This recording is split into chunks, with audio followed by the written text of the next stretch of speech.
The afternoon study group. It was a sunny Tuesday afternoon at Willow Creek Elementary, and Mrs. Lee had just handed back the latest round of quizzes. Emma, Ben, and Tom sat together at the back of the class, comparing their results. Ben grinned. Math, A+. Not bad, huh? Emma sighed. Good for you. I got a C.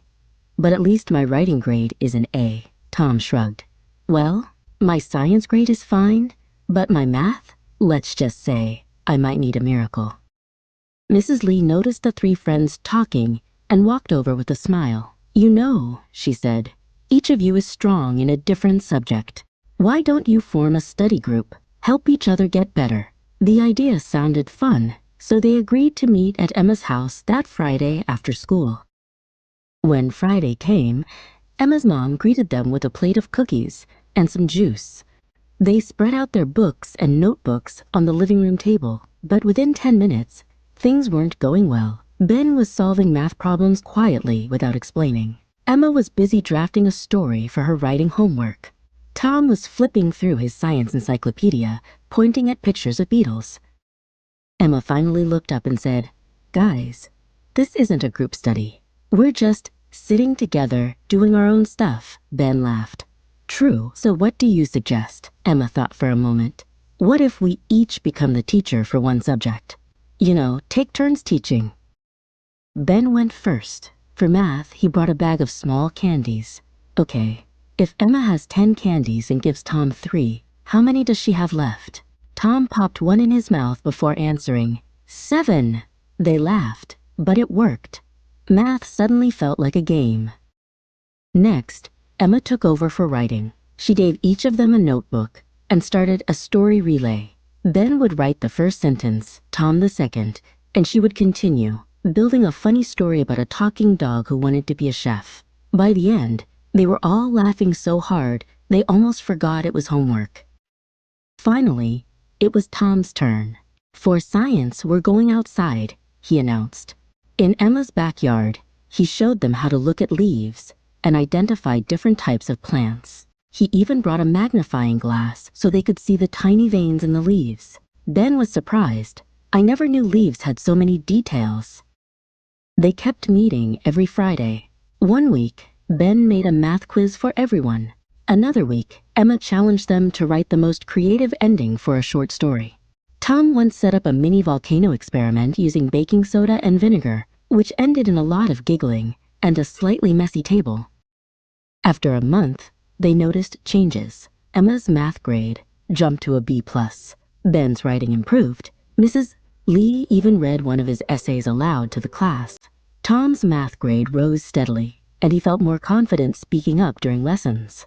One Friday, as they were packing up, Emma smiled. You know, this is actually working. Ben added, Yeah, we're like a learning team. Tom grinned. A smart squad. They all laughed, but deep down, they knew it was true. The next week, Mrs. Lee handed back their quizzes. All three had improved. She said, I'm proud of you. You've shown what teamwork can do. They high-fived each other, already planning the next study session. It wasn't just about better grades anymore. It was about learning together and having fun along the way. Lesson learned. Studying with friends the right way can make learning more effective, enjoyable, and a great way to build teamwork skills. The Little Math Notebook. Lily was a 4th grader at Sunflower Elementary School. She had long black hair tied neatly in a ponytail, bright round eyes, and a smile as warm as the morning sun. In class, Lily was a good student and especially loved math. But there was one thing that always troubled her. Whenever it came to geometry, she often mixed up or forgot the formulas. One morning, the school bell rang and students hurried into class. Miss May, wearing a light blue dress, walked in with a stack of papers and smiled. Today, we're going to have a little quiz to see how well you remember the lessons. The class buzzed with whispers. Some kids frowned, others giggled. Lily felt a bit nervous, but reassured herself. It'll be fine, probably easy. When she got her paper, the first question read, Find the area of a trapezoid with a longer base of 12 centimeters, a shorter base of 8 centimeters, and a height of 5 centimeters. Lily blinked, trying to dig the formula out of her memory. Area of a trapezoid is...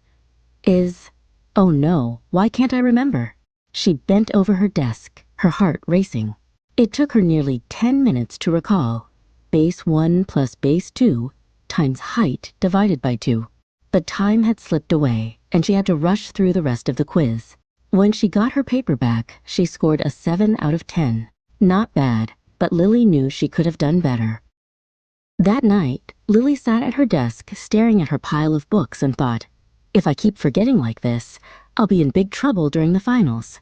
She found a small notebook with a sky blue cover tucked inside her drawer. On the very first page, she carefully wrote in big, neat letters, Lily's Math Notebook. She began to write down each formula with clear examples. For the trapezoid formula, Lily drew a colorful diagram and labeled each part. She even made up little tricks to remember them, like, a trapezoid has 2 bases. Don't forget to add them together. Every night before bed, Lily spent 10 minutes reviewing her notebook. During free moments at school, she would flip through a few pages. A month later, it was time for another math quiz. When Lily saw the trapezoid problem, she smiled. I know this by heart now. She solved it quickly and neatly, with time to double-check her work. When the results came back, Miss May said with a smile, You've really improved, Lily. Your work is accurate and very well presented. Lily was thrilled, holding her notebook close like it was a treasure. Soon, her classmates became curious and asked to borrow her notebook. Seeing how much they enjoyed it, Lily came up with an idea for a class learning corner where everyone could contribute formulas and interesting problems. The 4A classroom became more lively during math lessons, and the class's overall grades improved. Lesson learned. Writing things down and reviewing regularly not only helps you remember better, but can also inspire others to learn. Dad's old computer. Oliver lived with his parents in a small, cozy house with a study full of books and one old desktop computer. It was slow, with a slightly blurry screen, and the keyboard keys had shiny, worn spots from years of use. Oliver's dad, Mr. Harris, often used it for work, but one Saturday morning he called Oliver over. You know, this computer may be old, but it can still do a lot. If you want, you can use it for your schoolwork. Just remember, technology is a tool, not a toy. Oliver's eyes lit up. Thanks, Dad. I promise I'll use it for learning, mostly, he added with a cheeky grin. At first, learning meant playing a math game for 5 minutes and then clicking into online games. But one day, Oliver was stuck on his science homework about the water cycle. Remembering what his dad had said, he typed, "Water cycle explanation for kids," into the search bar. Suddenly, colorful diagrams and videos popped up. One video showed a cartoon cloud traveling through evaporation, condensation, and precipitation. It was so clear that Oliver immediately understood.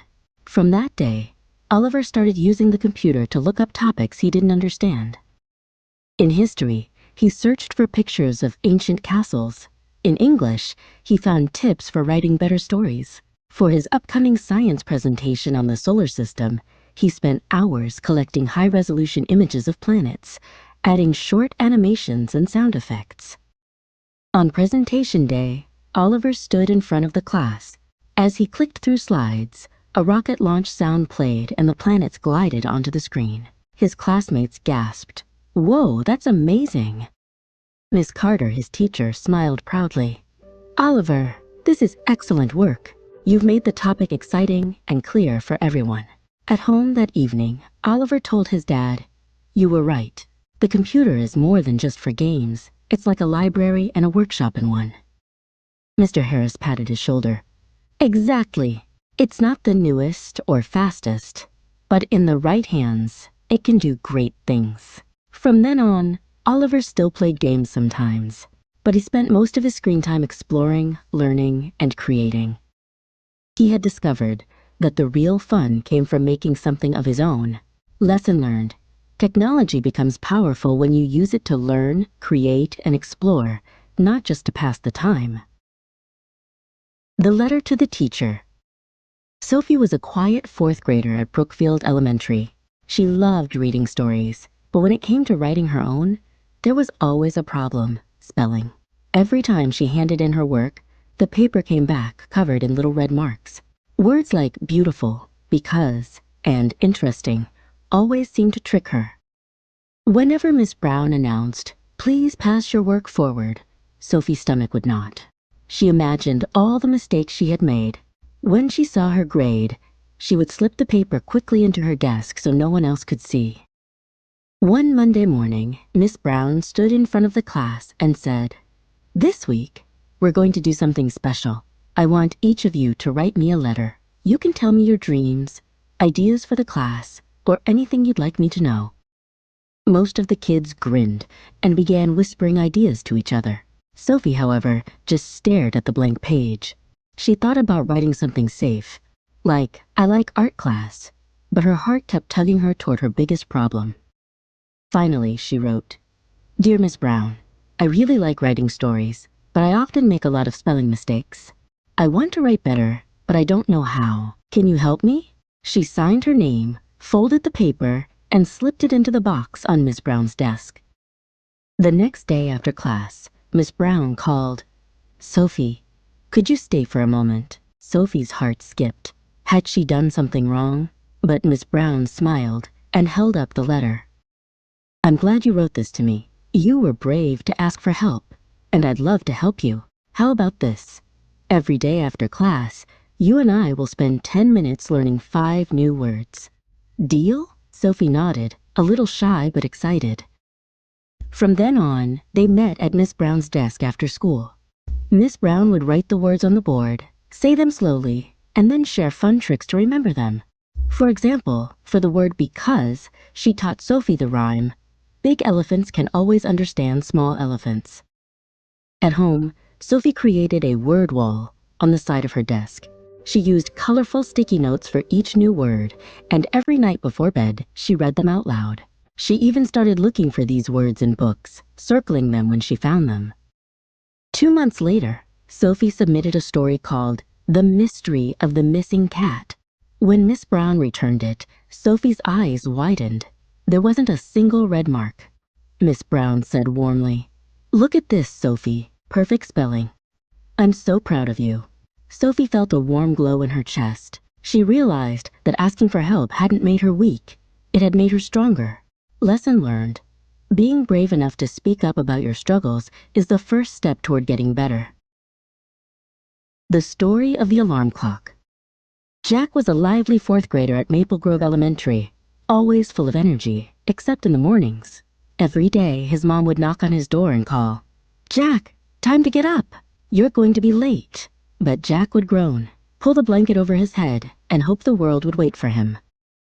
Because of this, he often arrived at school in a rush, copying notes from friends and missing the first part of lessons.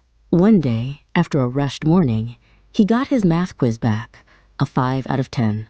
Jack stared at the paper, feeling the weight of the red mark. If only I'd been there to hear the explanation, maybe I'd have done better, he thought. That evening, Jack made a decision. At dinner, he said, "Mom, can I get an alarm clock? I think I need to start waking up by myself." His mom smiled in surprise. "Of course, that's a great idea." The next day, they bought a small, round alarm clock, bright yellow with 2 shiny silver bells on top. The first morning it rang, ring, ring, ring. Jack reached over and turned it off, then promptly fell back asleep. But as he trudged to school that day, still tired, he told himself, "I can't keep doing this. I need to stick to it." The next morning, when the alarm rang, Jack sat up immediately, rubbing his eyes. He got dressed, brushed his teeth, and had time for breakfast. He even reviewed his notes before heading out. It felt strange at first, but after 2 weeks, waking up early became natural. When the next quiz came around, Jack was ready. He had been reviewing every morning, and it paid off. He scored a 9 out of 10. Holding the paper, he grinned from ear to ear. "Guess getting up early really works," he told his mom proudly. Lesson learned. Discipline with your time is the key to learning effectively.